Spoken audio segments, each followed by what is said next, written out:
AITA for cutting off my brother after his joke made my fiancée leave me? I thought the hardest conversation of my life would be the marriage proposal. I never imagined a single, cruel sentence from my own brother would shatter my future, forcing me to make an impossible choice between family and the love of my life.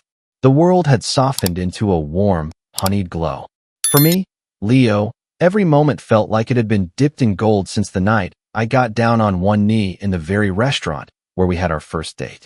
Sarah's yes wasn't just an answer. It was the beginning of a new universe for the two of us. The engagement ring, a delicate band with a solitary emerald that mirrored the exact shade of her eyes, was more than jewelry. It was a promise.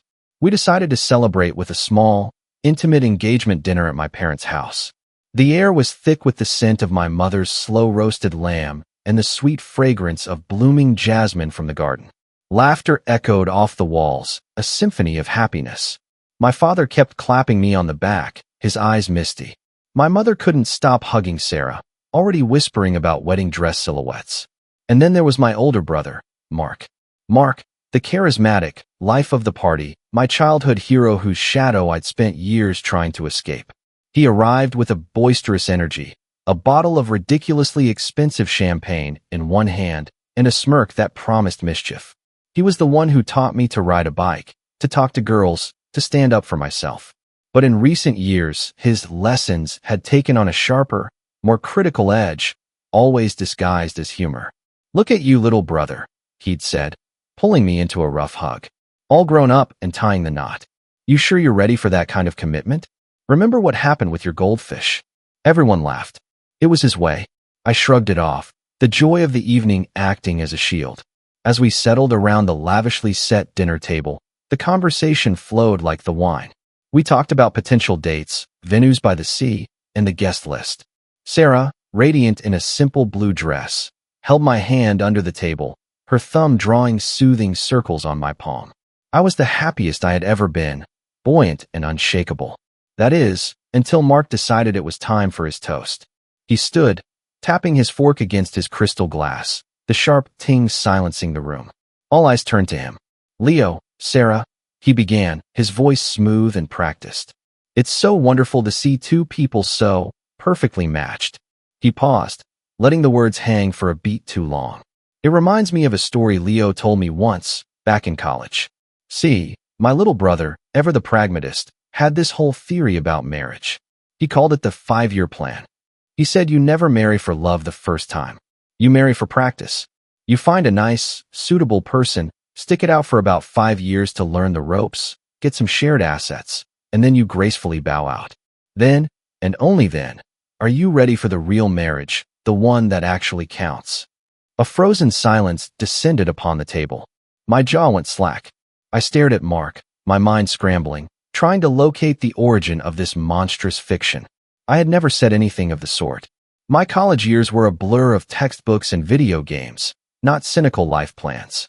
Sarah's hand went rigid in mine. She slowly pulled it away, placing it in her lap. Her face, once glowing, was now a pale, unreadable mask. She turned to look at me, and in her eyes, I didn't see anger. I saw a deep, profound hurt, the kind that sinks into the marrow of your bones.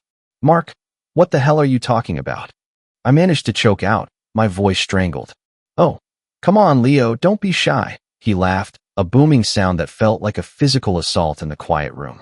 It was a brilliant strategy. You even had a name for the practice wife. What was it? The starter spouse? That's when Sarah stood up. The screech of her chair against the hardwood floor was the most horrifying sound I'd ever heard. She didn't look at Mark. She looked only at me, her emerald eyes now dark pools of betrayal. "A starter spouse?" she whispered, her voice trembling. "Is that what I am, Leo? Practice." Before I could form a single word of denial, before I could scream that it was all a vicious lie, she yanked the emerald ring off her finger. It hit my empty dinner plate with a sharp, final clink. Then, without another word, she turned and walked out of the dining room, out of the house, and out of the golden hour that had, in one cruel instant, turned to ash. The aftermath of Sarah's departure was a chaotic blur of sound and motion that I observed from a great, numb distance. My mother was crying, soft, helpless sobs into her napkin. My father had shot to his feet, his face purple with rage as he roared at Mark. What in God's name is wrong with you? But Mark just stood there, that infuriating smirk still playing on his lips, though it looked more strained now. It was a joke, he insisted, throwing his hands up in a gesture of mock surrender. A bit of dark humor to cut through all this sentimental syrup. Can't anyone take a joke anymore? Leo knows I'm kidding. I didn't know anything anymore. The foundation of my life, the fortress of love and trust one had built with Sarah, had crumbled with a few well-chosen words. I pushed back from the table, the world tilting on its axis. It wasn't a joke, I said, my voice eerily calm. And I never said any of that. I didn't wait for a response. I stumbled out of the house and into the cool night air, fumbling for my phone. I called Sarah. It went straight to voicemail. I texted her. Please, Sarah, none of that was true. You have to believe me. It was a disgusting lie. The message showed as delivered, but there was no response. The silence from her end was a void, sucking all the air out of my lungs. I drove to her apartment, my heart hammering against my ribs. Her car was there, but the lights were off. I knocked, then pounded on the door, my desperation growing with each unanswered thud. Sarah, please, talk to me. I yelled, my voice cracking. A neighbor peeked out, scowled, and shut their door. I slid down her door, sitting on the cold, concrete hallway floor, and put my head in my hands. This couldn't be happening. The next day was worse. The silence was replaced by a single, devastating text. Leo, I need space. Please don't contact me. What your brother said, it explained a lot of things. Little comments you've made, your hesitation about setting a date. I need to think. Little comments? What little comments? I scoured my memory, but I came up empty. Mark's fiction had been so specific, so insidious, that it had retroactively poisoned our past in her mind. He hadn't just ruined a dinner. He had weaponized her insecurities and my own occasional awkwardness, rewriting our history with his venom. My phone buzzed incessantly. My parents, full of apologies and fury on my behalf. And Mark. Dozens of calls and texts from Mark. Dude, I'm sorry she can't take a joke. Is she really this sensitive? You're better off. Call me back. You're being a baby about this. His messages weren't apologies. They were justifications. They were gaslighting. Each one was another twist of the knife. He had detonated a bomb in the center of my life and was now complaining about the noise. After a week of radio silence from Sarah, of living in a purgatory of despair, I made a decision. I couldn't fix what Mark had broken if he was still in my ear, still trying to normalize his behavior. With a trembling hand, I went into my phone settings. I blocked his number. Then I blocked him on every social media platform I had. It wasn't a premeditated, dramatic gesture. It was an act of survival. I was building a wall against the toxin to save what was left of my sanity, and to have any hope of salvaging my relationship with Sarah. The ghosting wasn't about punishment. It was my only lifeline. The silence I imposed on Mark created a vacuum, and nature, as they say, abhors a vacuum. My parents, caught in the middle, became the unwilling echo chamber for his rage and my despair. My mother, ever the peacemaker, called me 2 days after I blocked him. Leo, honey, she began, her voice tentative. He's very upset. He says you've blocked him everywhere. He's your brother. He stopped acting like my brother the moment he decided to destroy my happiness for a cheap laugh. I replied, my voice flat. I was too tired for anger. All my energy was focused on the void Sarah had left behind. Then my father called, his tone more pragmatic. Son, this is unsustainable. Families don't do this. You need to talk to him. Let him apologize properly. But an apology wasn't what Mark was offering. Through my parents, I learned his narrative. He was painting himself as the victim, the misunderstood jester whose family had lost its sense of humor. He told them I was being manipulated by Sarah, that I was choosing a woman over my own flesh and blood. The joke defense was his hill to die on. Meanwhile, my own life was in a state of suspended animation. I went to work. I came home. I stared at the walls. I wrote long, heartfelt emails to Sarah that I never sent. I drafted texts explaining, pleading, then deleted them, respecting her request for space even though it was killing me. After 3 weeks of this agony, I received an email from an unknown address. The subject line was, "We need to talk." My heart leaped into my throat, thinking it was Sarah. I clicked it open. It was Mark. Leo, I can't believe you've resorted to this childish silent treatment. Blocking me? Really? Mom and Dad are heartbroken. I get that you're upset, but you're tearing this family apart over a misunderstanding. It was a joke. You know my sense of humor. Sarah clearly wasn't the right one if she's this fragile. You'll see that someday, and thank me. Stop being a coward and call me Mark. The audacity of it stole my breath. Thank him. He had reframed his nuclear attack as a benevolent act of weeding out the fragile. This wasn't an apology, it was a manifesto. It confirmed everything I feared. He felt no remorse. He felt justified. His email also revealed a terrifying new layer to his lie. He had told our parents that Sarah had stolen the narrative and was controlling me. He was systematically isolating me, trying to turn my support system against me. The ghosting was no longer just for my peace of mind. It was a necessary defense against a campaign of psychological warfare. A few days later, my mother called again, her voice laced with a new worry. Leo, Mark says, he says Sarah called him, that she was yelling and saying terrible things. Is that true? My blood ran cold. Sarah contacting Mark? It seemed impossible. She was avoiding everyone. This was a new, insidious twist. Was he now fabricating interactions to make her look unstable and himself look like a victim of her anger? I felt like I was in a house of mirrors, and Mark was outside, rearranging the glass, making it impossible to see the truth. Mom, that's a lie, I said, my voice trembling with a fresh wave of fury. Don't believe a word he says. He's lying. The trust in my family, once an unshakable constant, was now fissured with cracks. Mark's echo chamber was working. He was ensuring that no matter what happened, his version of events would be the one that lingered in the air, a persistent, poisonous fog. A full month passed. The season changed, the warm evenings turning crisp, a cruel mirror of how my life had cooled and hardened. The silence from Sarah was a constant, physical ache. I had begun to accept, with a grim finality, that Mark had succeeded. He had ended my engagement. Driven by a need for closure, or perhaps just self-punishment, I did the one thing I'd been avoiding. I drove to Sarah's favorite place, a quiet, secluded lookout point on a cliff overlooking the ocean. It was where we'd often gone to talk about our future. I didn't expect her to be there. I just needed to feel close to the ghost of what we'd lost. But as I pulled into the gravel parking area, my heart stopped. Her car was there. I saw her then, sitting on their usual bench, a blanket wrapped around her shoulders, staring out at the vast, gray sea. She looked smaller, thinner. Taking a deep, shuddering breath, I walked over and sat beside her, leaving a careful space between us. For a long time, neither of us spoke. The only sound was the relentless crash of the waves below. I come here every day, she finally said, her voice raw from the salt air or from crying. Trying to figure out if I'm a fool for believing him, or a fool for believing you. Sarah, I swear on my life, on everything I am, I never had a 5-year plan. I never called anyone a starter spouse. Mark invented that. It's a complete and utter fabrication. She turned to look at me then, and for the first time, I saw the confusion and conflict in her eyes, not just the hurt. Then why, Leo? Why would he say something so specifically horrible? It wasn't a random comment. It was a detailed story. It felt real.